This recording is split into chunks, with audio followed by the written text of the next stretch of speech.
ఇంకెన్నాళ్ళు రెంటింట్లో ఉంటాం? సొంత ఇంటి కలను నెరవేర్చుకుందాం. Suman TV biggest property expo October 18th, 19th HSCC Novotel Hyderabad. ఇప్పుడే ఫ్రీ ఎంట్రీ కోసం కాల్ చేయండి.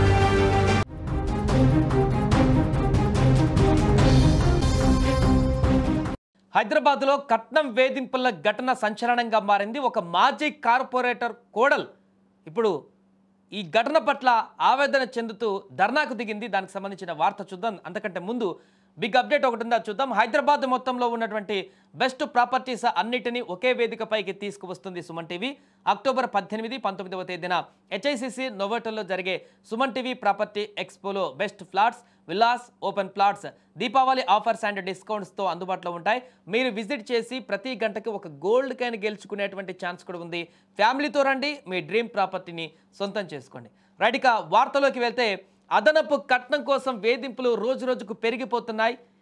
ఇంత టెక్నాలజీ పెరిగినా, ఇంత అవేర్నెస్ వచ్చినా కూడా ఇంకా ఈ ఘటనలు కొనసాగుతూనే ఉన్నాయి. ఇప్పుడు తాజాగా సాక్షాత్తు ఒక మాజీ కార్పొరేటర్ ఆ కుటుంబంపైనే ఈ ఆరోపణలు రావడం సంచలనంగా మారింది.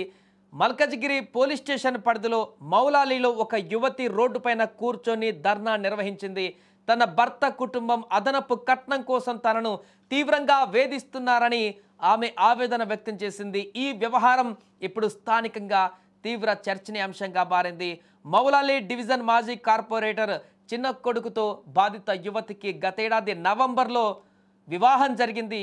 ఈ వివాహ సమయంలో యువతి కుటుంబం కట్నంగా ఏకంగా 2 కోట్ల వరకు ఇచ్చినట్లుగా ఆమె చెప్తుంది. అయితే ఈ భారీ మొత్తాన్ని కట్నంగా ఇచ్చినా కూడా పెళ్లి జరిగిన నెల రోజులు కూడా గడవక ముందే భర్త కుటుంబం అదనపు కట్నం కోసం యువతిపైన ఒత్తిడి తీసుకురావడం మొదలుపెట్టిందంటూ కూడా బాధితురాలు అక్కడ ఆరోపించింది. పెళ్ళైన కొద్ది రోజులకే ప్రారంభమైనటువంటి ఈ వేధింపులు క్రమక్రమంగా హద్దులు దాటుతూ తీవ్ర రూపం దాల్చాయట. ఇక తమకు రాజకీయంగా పలుకుబడి ఉందని దాన్ని ఉపయోగించి తమపై ఒత్తిడి తెస్తున్నారని కూడా ఆ యొక్క నవ వధువు ఆవేదన వ్యక్తం చేసింది. అంతేకాకుండా బాధితురాలి తరపున మాట్లాడడానికి వచ్చిన ఆమె కుటుంబ సభ్యులపైన కూడా అత్తామామలు భర్త దాడికి పాల్పడ్డారని కూడా ఆమె తీవ్రంగా ఆరోపించింది. తనపై కూడా తప్పుడు ఆరోపణలు చేస్తూ తనను, తన కుటుంబ సభ్యులను మానసిక వేదనకు గురి చేస్తున్నారని ఆమె కన్నింటి పర్యాయతమైంది. ఇక ఆప్షన్ ఏది లేక నేరుగా ధర్నాకు కూర్చోవాలంటూ కూడా అనుకుని ఆమె రోడ్డు మీదకు వచ్చి ధర్నా నిర్వహించినట్టుగా తెలుస్తుంది. ఈ క్రమంలోనే తన భర్తను కూడా కలవకుండా అత్తామామలు అడ్డుకుంటున్నారంటూ కూడా ఆ యువతి తెలిపింది. ఈ అన్యాయం పైన తనకు తక్షణమే న్యాయం చేయాలని ఆమె డిమాండ్ చేస్తుంది. రోడ్డుపైన ధర్నాకు దిగినటువంటి నవ వధువు వెంటనే చర్యలు తీసుకోవాలని కూడా పోలీసులను కోరింది.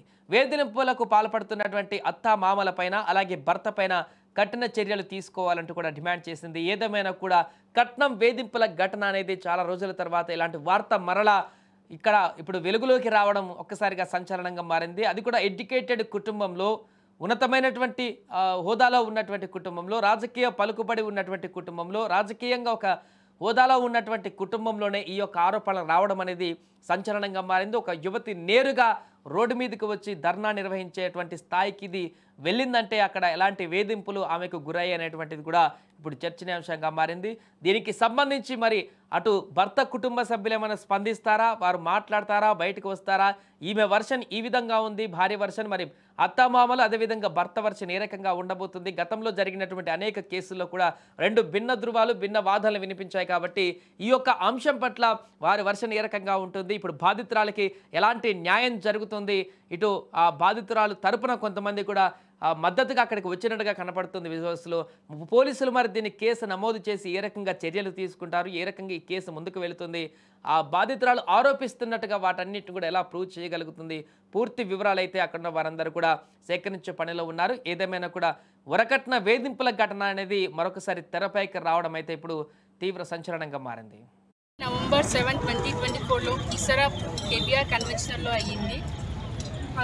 మా హస్బెండ్ అండ్ మా అత్త, మా మామ, మా బావ, ఇంకా మా అక్క, పెద్దయారాలు వాళ్ళంతా కలిసిపోయి నా పైన డిమాండ్ చేస్తున్నారు. 50 lakhs తీసుకొని వస్తే నేను ఇంటికి రానిస్తాము అని.